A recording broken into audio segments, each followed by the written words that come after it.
McLaren has been by far the best team on the grid this season.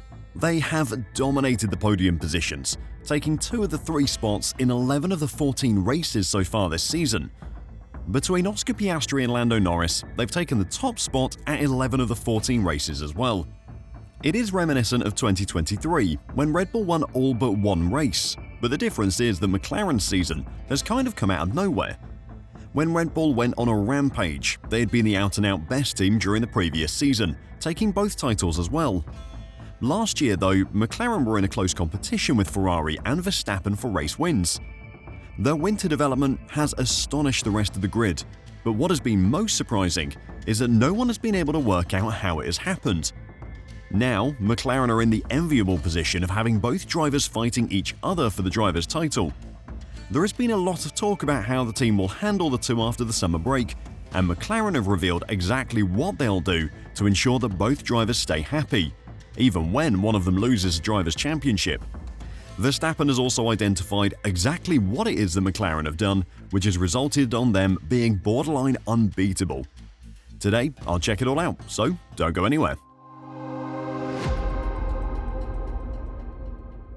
McLaren have become a force to be reckoned with in these regulations, and they have managed it despite a strange quirk to their development cycle. The aim for every team is always to start the season as strongly as possible, and then improve the car from there. You would always rather be defending a lead than trying to play catch-up. Yet in 2023 and 2024, McLaren established themselves as one of the sport's top teams by doing the exact opposite. With a considerable upgrade for 2023's Red Bull Ring race, McLaren went from scoring occasional points to making the podium frequently. In 2024, they started the season better, but certainly weren't a match for Red Bull, only for a Miami floor upgrade to put the team on the path to its eventual Constructors' title win. Some people would praise these upgrades as incredible mid-season development, which has turned their seasons around. Here at F1 Reverse, we disagree. In 2023, McLaren very bluntly said they'd failed to hit their winter development goals and parts were seriously delayed. The consequence was that they only became competitive 9 races into the season, far too late to have any kind of impact at the top end of either championship table. In 2024, the floor upgrade came to Lando Norris's car just 2 months after the start of the season. That is a massive part to upgrade, which requires large amounts of testing time as well as data. It will have been in the works long before the season started. Verstappen's driver's title that season was entirely built upon his 7 wins in the first 10 races. If McLaren could have fitted that floor before the season started, Norris might already be a World Drivers' Champion. The difference for McLaren this season is that they had a successful winter break. They made a big jump in performance before the first race of the season, and then built from there. If their current dominance had only started 6 races into the season, then both championships would be a lot closer, and we wouldn't be constantly talking about how McLaren are going to handle their inter-team battle. We'd be talking about how McLaren should be favouring one driver over the other to try and catch Verstappen. McLaren's success this season has been driven by a few different factors. Obviously, the overriding factor is that they have the best car on the grid. However, you can dig deeper than that.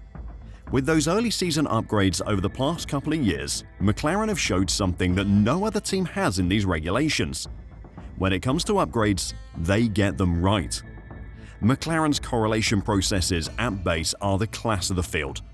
What that means is that what they're seeing in their simulators in the factory is what is then happening on track, something that hasn't always happened for Ferrari, Red Bull and Mercedes over the past few years. Of course, just making upgrades that do what you want is only half the battle. Those upgrades have to be good as well. And for McLaren, they've given them a massive advantage in one particular area that Max Verstappen has identified. Verstappen says that the minimal tyre degradation does play a role in McLaren's current power, but he has highlighted another reason for their success: their medium corner speed. It's definitely better on its tyres, Verstappen told the media. But at the same time, I think their medium speed performance is incredible compared to, I would say, everyone else on the grid.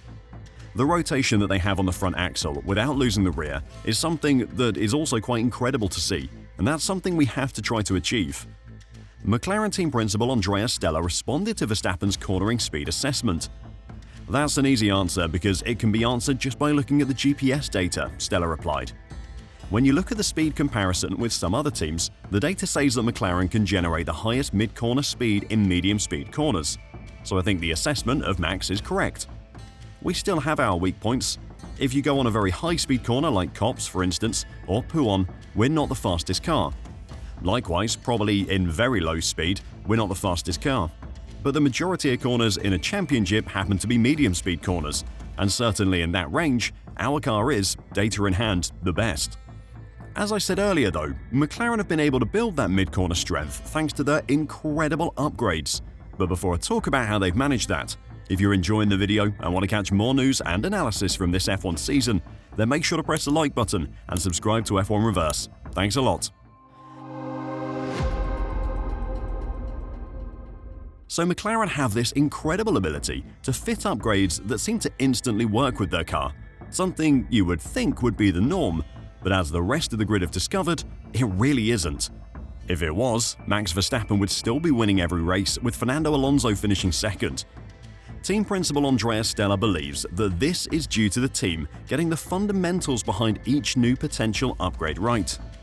This trend that we've been able to establish, whereby developments, being them from a mechanical point of view, but above all aerodynamic, have been successful as a result of many factors, Stella said. There's not much in Formula 1 fundamental for success that is a magic bullet. It's really the result of working on the fundamentals. What does he mean by fundamentals? Well, he goes on to talk about how the team have invested in the methodologies behind formulating upgrades. McLaren have spent time as a team to learn how to interpret the data generated in this era of ground effect cars. With their superior understanding of the data they're gathering, which is the fundamental part of then creating upgrades, they've been able to build upgrades that don't have any surprising side effects, which have then ruined their performance.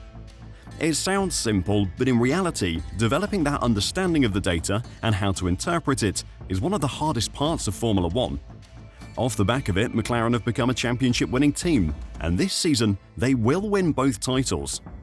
The flip side of that is that one of their drivers will lose the championship, something that McLaren might find hard to deal with, but they have come up with a surprising plan to make the situation easier for everyone. When one of either Oscar Piastri or Lando Norris eventually wins the Drivers' Championship, there will be a disappointed driver left at the back of the celebrations, wondering if they messed up their only ever chance for a championship title. It's going to be hard on the driver that loses, and to help manage the situation, McLaren have come up with a plan. The two drivers will be asked how they want the team to celebrate when one of them wins the Formula 1 driver's title this season, so the losing competitor is factored into how it's handled. McLaren's handling of their two drivers has been impeccable so far, as has the drivers' handling of their title battle. They are truly a team, rather than two individuals racing in the same colours, so it's no surprise that McLaren want to carry on in that manner. Team boss Zach Brown said, "We'll just sit down and actually have a conversation and go, right, one of you is going to win, it's going to be the best day of your life. One of you is going to lose. How do you want us to handle that? You want us to jump up and down and celebrate this guy won? We're fully aware and sensitive to how you celebrate that situation, and I think we'll just sit down with the drivers and come to an agreement. One of you is not going to be the champion. How do you want us to act?" When it gets down to it at the end of the season, one of those McLaren drivers is going to be absolutely gutted. Chances at F1 championships don't come up every season. Most drivers never get a chance, so when you get yours, you have to seize it. This season, either Oscar Piastri or Lando Norris is going to fail at that. But which do you think it'll be? And are you impressed with how good McLaren have been upgrading their car the past few seasons? Let me know what you think in the comments down below. And if you want to support the channel, make sure to check out our merch store at f1reverse.com to get yourself some sweet F1 inspired gear. And until next time, drive safe and bye for now.